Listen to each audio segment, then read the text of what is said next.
नमस्कार दोस्तों, DD red के एक और एक्शन वीडियो में आप सभी का स्वागत है। मैं हूं आलोक। तो दोस्तों, हिंदुस्तान स्पेशल का वीडियो है और यह है कि Pakistan crying as Egypt gonna buy made in India Pinaka defence system.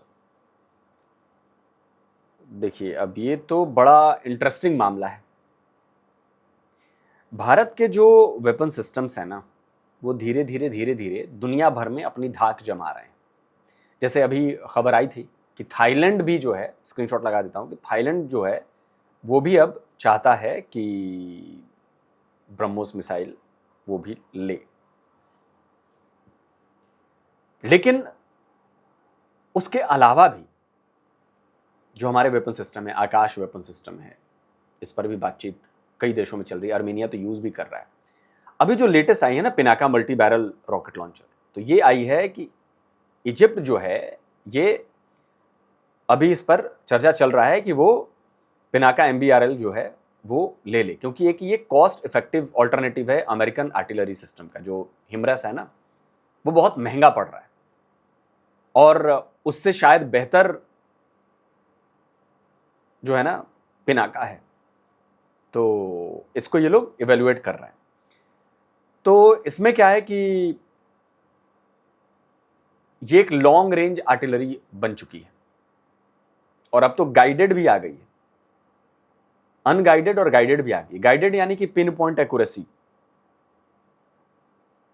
तो अगर आप इसकी कॉस्ट को कंपेयर करेंगे, पर यूनिट कॉस्ट जो होती है, जो अमेरिकन है हिमरस M142, उसके मुकाबले ये बहुत कम है। और एमुनेशन और ऑपरेशनल कॉस्ट भी जो है, इसका खर्चा कम है और इफेक्टिव उतनी ही है। इफेक्टिव जो है उतनी ही।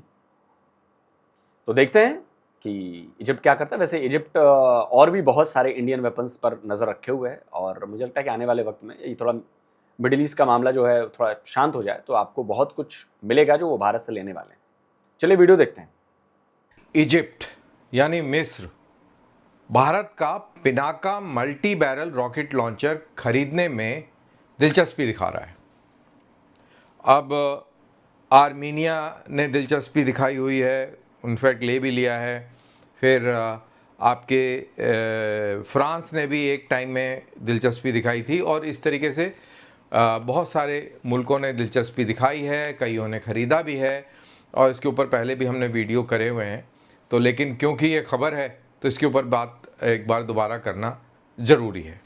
टू बिगिन विद, ये जो तस्वीर आप देख रहे हैं ये Pinaka multi barrel rocket launcher की है, जो 26 जनवरी की परेड के ऊपर प्रदर्शित किया जा रहा है। ये 2 रॉकेट लॉन्चर हैं, 2 गाड़ियाँ लॉन्चर, और हर एक गाड़ी के ऊपर 2 कैनिस्टर माउंट हैं।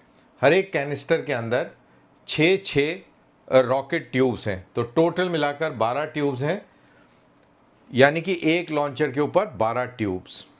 अब इसके ऊपर और भी विकास हो रहा है और बात ये हो रही है कि 12 की जगह 4 ट्यूब्स करके और 8 ट्यूब वाला भी रॉकेट लॉन्चर होना चाहिए। और वो क्यों होगा वो मैं आपको बताऊंगा। तो सबसे पहले इन रॉकेट्स की क्या ज़रूरत है। लड़ाई के अंदर हर एक हथियार की कोई ना कोई आवश्यकता होती है, कोई ना कोई इंपॉर्टेंस होती है।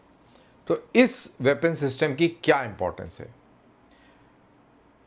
अब ये multi barrel rocket launcher basically Russian concept से बिलोंग करता है और यूराल नाम के ग्राड 21 नाम की जो मल्टी बैरल रॉकेट लॉन्चर्स थे ग्राड सीरीज़ के, तो वो भारत में भी था और उसके बाद में फिर अब ग्राड 21 के बाद में ये पिनाका आ गया है, स्मर्च भी आ गया है। तो इसकी ज़रूरत रशियन कॉन्सेप्ट में क्यों थी। पाकिस्तान ने चाइनीज मॉडल कैनन्स। देखिए, ये जो पिनाका है ना, ये एक लंबे टाइम से हम इसका इस्तेमाल कर रहे हैं और एक लंबे टाइम से DRDO इसे अपग्रेड भी कर रहा है। नई टेक्नोलॉजी, नई चीज़ें, एक्यूरेसी, अब तो गाइडेड भी आ गया है। तो मैं चाहता हूं कि एक बार फिर से मैं पिनाका के बारे में आप लोगों को बताऊं ताकि आप लोगों को आइडिया हो कि आखिर दुनिया भर के देश जो हैं, देखिए एक लो कॉस्ट इफेक्टिव होना भी एक बड़ी वजह है, लेकिन क्वालिटी, भरोसा और एक्यूरेसी ये बहुत ज़्यादा ज़रूरी है, क्योंकि क्वालिटी होगी तो लंबे टाइम तक सिस्टम काम करेगा, एक्यूरेसी होगी तो सिस्टम जो है वो बढ़िया परफॉर्म करेगा, और जो वो कहते हैं ना कि भाई धोखा ना दे जाए, उसके लिए भरोसेमंद तभी होगा जब आप बिल्कुल क्वालिटी पर खरे उतरे हो। तो देखिए जो Pinaka multi barrel rocket launcher है, ये एक भारत का बनाया हुआ all weather mobile artillery saturation system है, जिसे DRDO ने डेवलप किया है, और ये it is engineered to deliver high volume rapid fire against high value area targets. अब देखिए इसकी जो कैलिबर है, जो इसके रॉकेट्स का कैलिबर है, वो 214 mm का है, और ये साल्वर रेट जो है इसका, ये 44 सेकंड में, एक सिंगल लॉन्चर से 44 सेकंड में ये 12 रॉकेट्स फायर कर सकता है।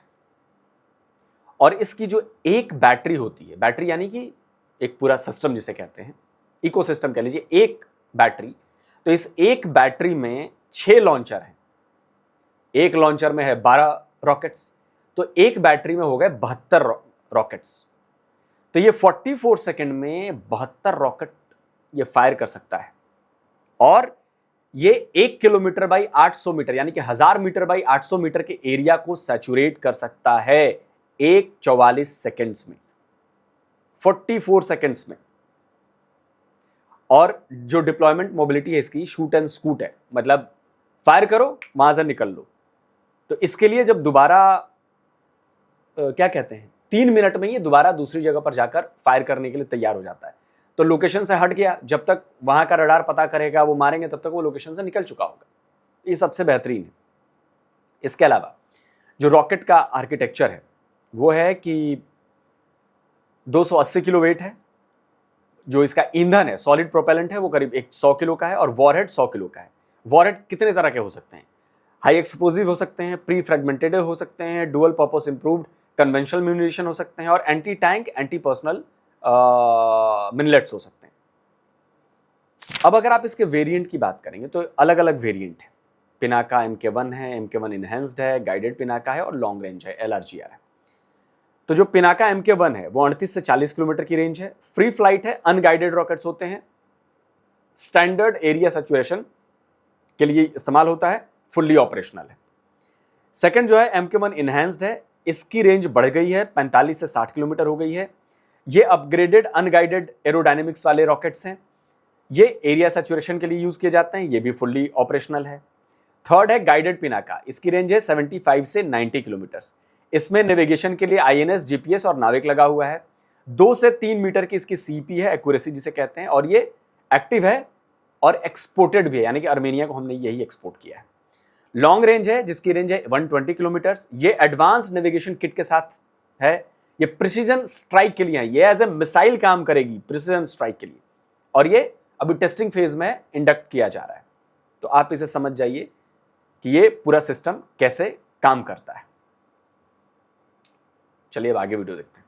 मॉडल कैनन्स, चाइना की जो तोपें हैं उनका रुख भारत की तरफ कर दिया। तो एक तो ये कि तोपें तो चलती ही रहती हैं, उसको हम क्या करें, वो तो बैंड बाजे के साथ भी तोपें चल जाती हैं। कोई आता जाता है एयरपोर्ट पर, उसके इस्तकबाल के लिए भी चल जाती हैं। कोई कौमी दिन होता है, उस पर 21 तोपों की सलामी वैसी सुबह सुबह आवाज़ें आ रही होती थी वहाँ पे। तो तोपें शोपें लगा दी, और वो भी चाइना मॉडल की। मतलब आपको कोई और मॉडल नहीं मिला, क्योंकि जो चाइना मॉडल है उसका तो इंडिया इतना को मजाक उड़ाता है ना। Good to see you ji, good to see you all. China model का तो इंडियंस वैसे बड़ा मजाक उड़ाते हैं। वो कहते हैं जी चले तो चांद तक, ना चले तो शाम तक।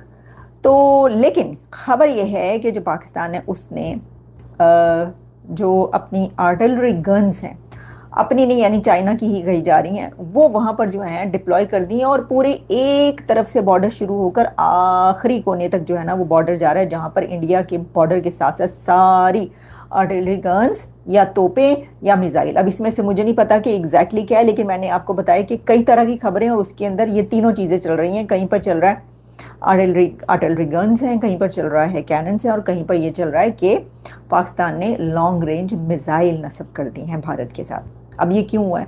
एक तरफ तो ये हुआ है और दूसरी तरफ एक और खबर ये है कि पाकिस्तान ने अल जजीरा को बैन कर दिया। अब मैं सोच रही थी कि ज़्यादा बड़ी खबर ये है कि पाकिस्तान ने अल जजीरा को बैन कर दिया, या फिर ज़्यादा बड़ी खबर ये है कि पाकिस्तान ने इंडिया के बॉर्डर के साथ जो है ना वो अपनी गन्स जो हैं वो डिप्लॉय कर दी हैं। अल जजीरा जो है उसको बैन कर, देखिए बड़ी खबर अल जजीरा को बैन करना है, बाकी पाकिस्तानी मीडिया इसको चला रहे हैं बड़े उसके लिए कि उन पर भी, खैर वो तो बेचारे क्या ही करे, गर्दन दबाई हुई है।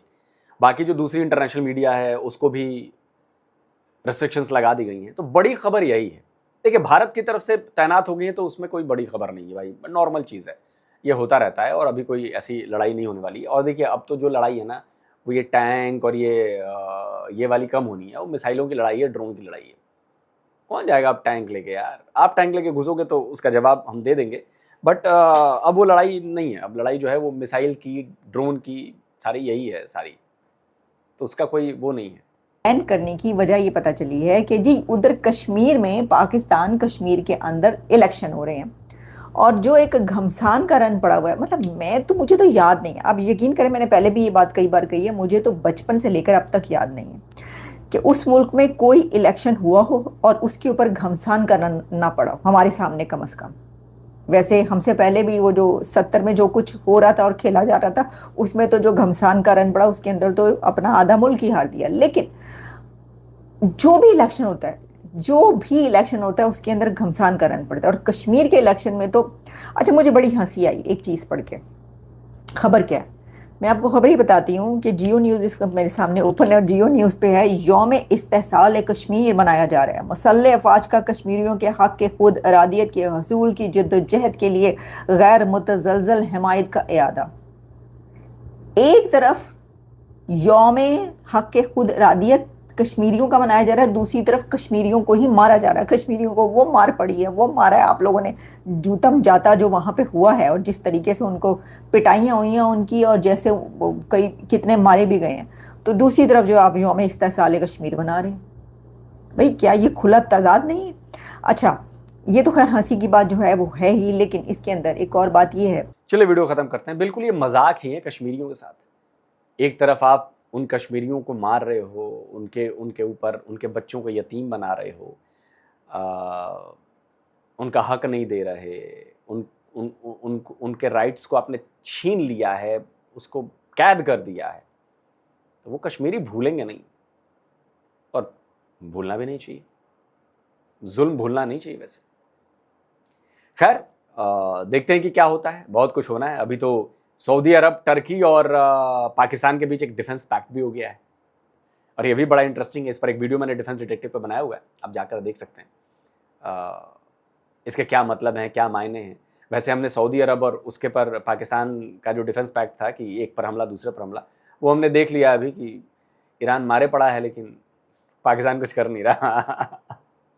तो टर्की भी आ गया है, अच्छी बात है। सबके चेहरे सामने आने चाहिए, सबकी चीज़ें आनी चाहिए सामने, तब तो पता, जब क्लियरली पता चल जाए ना कि दुश्मन कौन है, तब फैसला लेना और ज़्यादा आसान हो जाता है। अब आप समझ में आ रहा है कि हमने अग्नि 4 का टेस्ट क्यों किया है? टर्की तक पहुंच है। पाकिस्तानी कहते हैं ना कि भारत को क्या जरूरत है इंटरकॉन्टिनेंटल बैलिस्टिक मिसाइल बनाने की, मीडियम रेंज बैलिस्टिक मिसाइल इतनी दूर दूर तक बनाने की।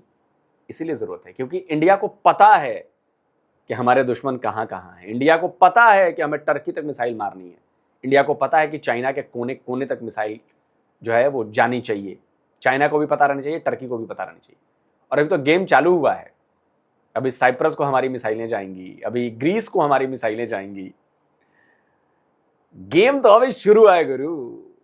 और इस डिफेंस पैक्ट की कैसे धज्जियां उड़ेंगी ये भी आप लोग देखेंगे, मेरी बात याद रखिएगा। जैसे सऊदी और पाकिस्तानी डिफेंस पैक्ट की धज्जियां उड़ी हैं ना, अभी उसकी भी धज्जियां उड़ेंगी।